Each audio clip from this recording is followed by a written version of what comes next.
Okay, so I'm going to now kind of demonstrate how to make a physical collection. We've talked about field notes, and I guess I'm far enough away from everyone. We've talked about field notes and what to write down for this little tree over here that we sampled right here, okay?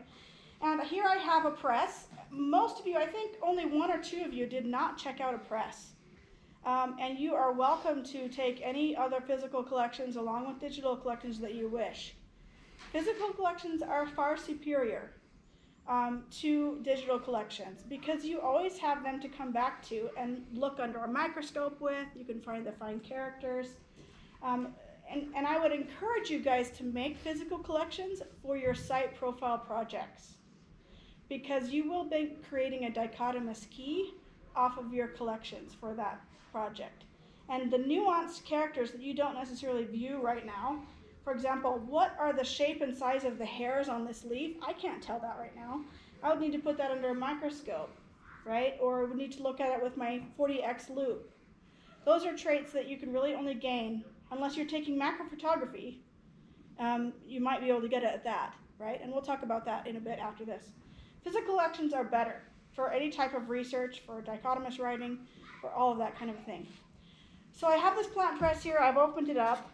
It consists of this woody board on the top. Some of them are lattices like this. Others of them are boards with holes cut out in the top. The whole lattice effect is better because it gives airflow, right? The whole purpose of this is to dry them out. We want to get these plants dried as fast as we can at as low a temperature as we can, by the way.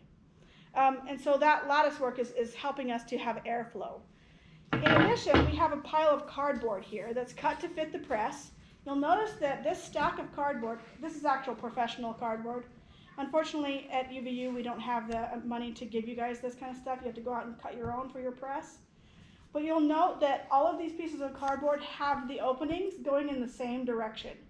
They're not switched back and forth. Okay, again, that's for airflow. Okay? So when we're pressing a plant, we're just going to open up a spot here. The other thing that you're going to need is some newsprint. Okay? This is just from my mail. Right? You want sizes that can fit in the press. This is a pretty small piece here. You also want them to be able to have a fold in the middle, like this, okay? This is a pretty small piece, but my plant here can fit into this, which is okay. Ideally, you want your newsprint to kind of fit the size of this press. Here is a piece of newsprint that's kind of more shiny and glossy, right? It's an ad. But you don't want to use this one. Why do you think that is? What's the purpose of our newsprint, do you think? Suck up moisture, water. Okay, that's one purpose, is to suck up the moisture. And this glossy newspaper doesn't do that. It actually has a wax gloss on the top that prevents it from being as absorbent as we want.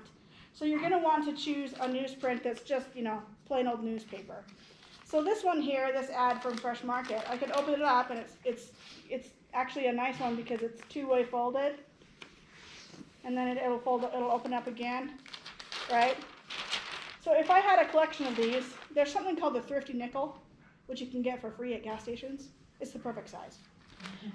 But anyway, this one, if I'm going to use it the long ways, I would just take some time and trim off a little bit of it. Right? I'm going to trim off about that much. And then I can use it, and it's a nice size. It gives me a reference for the size of the herbarium sheet that we're going to be mounting this on. So we can do that, but I'm just going to use this little one for now. Okay, so I've got my newsprint. Okay, and I find myself a nice sheltered area where the wind doesn't blow everything away. I'm going to open it up. Ideally, I'm going to tag my plant. When I do my research collections, I've got a little tag. It's a jeweler's tag with a string and a little piece of paper that I write my collection number on. I write it as, personally, I put my initials, A-N-E, but it's better to write your last name with your collection number. Egan, number 1, on that tag. And we attach it to the plant, ideally. Why? Because what happens if this plant falls out of this newspaper? If you've written something on the newspaper and your plant falls out, you don't know which one was which. You're in trouble. But if you don't have a tag, you can cut little strips of paper, fold them around it, and staple it at one end and write on the strip of paper. You can also, if worse comes to worse, write on your newspaper, which is, what am I going to write on the newspaper, do you think? Egan, number 1. your collection number, which consists of your name and your number, okay? And if you know the identification, write it on there too. If you don't, that's okay. You might have to identify it later. Okay, so when we're taking our plant and pressing it, we want to do it in such a way that we can see. Remember that this is going to be mounted onto an herbarium sheet, which means you can only see one half of that plane of plant. So we want to press it in a way that we can see both fronts and backs of the leaves. We want to have it maintain its normal shape. Okay, you should have read some about this in the Cully 2013 paper, right? Why we use vouchers, as well as if anybody read beyond the first 3 pages of the Mobot paper, it described how to do good collections. So I'm going to just put it down here like this, and I'm going to force some of these leaves to be front and back so that we can view some front and back, because there are characters that will be different. And I'm going to spread it out as best I can so that it's kind of maximizing the page if need be, and try and keep the leaves from bending in half, okay? And then I will write my collection number, Egan number 1. This is, what if I know it. This one has a lot of galls on the back, so I'm going to make sure that some of the leaves show the galls.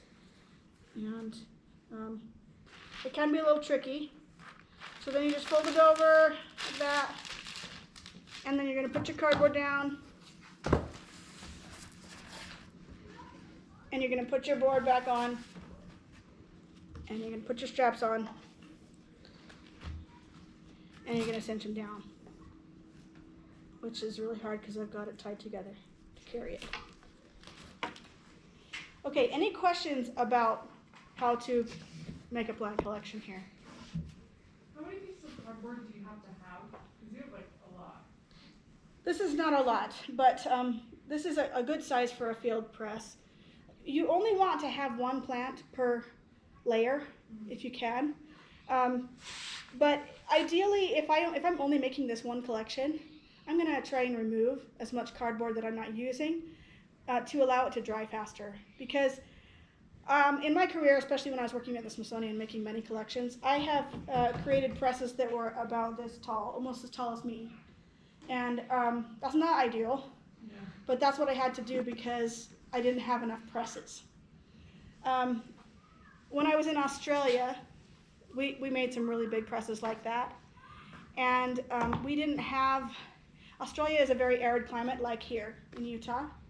So what I've done is when I'm making collections here in Utah, I just go and I remove as much cardboard as I can. And at my home, I have a blacktop in my driveway that's always got sun. And I just put my press up like this. I actually put 2 bricks down and put it up on top of those 2 bricks so it has airflow from the bottom to the top. And I remove much, and I just let it sit in the sun for a week or 2 weeks. It'll dry pretty fast. But I check it periodically, especially if I've got fleshy fruits in there. And if you need to, sorry about that.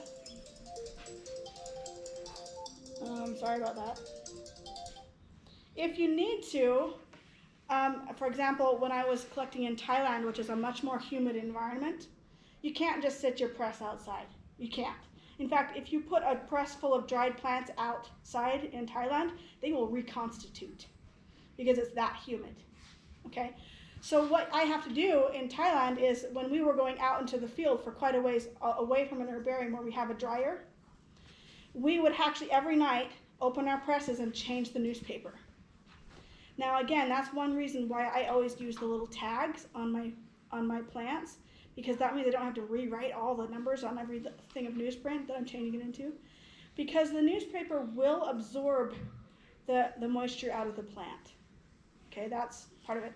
In addition, in humid environments, sometimes you include a little foam spacer. I hardly ever used them because I found that they sometimes just made airflow troublesome. Okay, so yeah, any other questions? Good questions. You want to cinch this down pretty tight. When I was working with really big presses, I would actually stand on the press. I don't recommend that to most people because most people are bigger than me. But you cinch it down pretty tight. As a graduate student here in Utah, when I was collecting, in order to dry my plants out rather quickly, I actually strapped them to the top of my car. I don't know if that's recommended, but it worked. really good, really well. And I would just face these openings to the front of my car, strap it down, and go. And the airflow really did a good job. But you had to make sure that that press was pretty dang tight because you didn't want it to fly all over this interstate, right? So anyway, that's something to think about. If you don't have, here at UVU, we do have a drying closet. So you can bring your presses in and put them in this little drying closet where it has a heated air that circulates constantly to help dry it out. In the field, even in humid environments in Asia, I would tote around with me a small space heater. And I got a little nylon piece of fabric or a tarp that I'd bring with me. And I would put my presses like this inside that little tarp with the space heater right here and tent it out and turn that space heater on and tuck it around the space heater and just let it go all night. That was my field setup for drying. So we want to dry it quickly, but we don't want to dry it on too high of heat because these also become historical collections that can be used for DNA work. But the hotter the air, the DNA will break down more quickly. So we want to keep it, around 100 to 140 degrees. If you can keep it lower than that, that's great. If you have to, you can put it in your oven at a very low setting. I don't advise that. Here in Utah, just sit it out on your blacktop. Don't let it rain on it. All right, any questions or comments? Has anybody here made physical collections before? Tyler Shaver, anybody else? Hannah has made physical collections? Anybody else? Nobody else? Wow, okay. I encourage you guys to use your presses and try this out.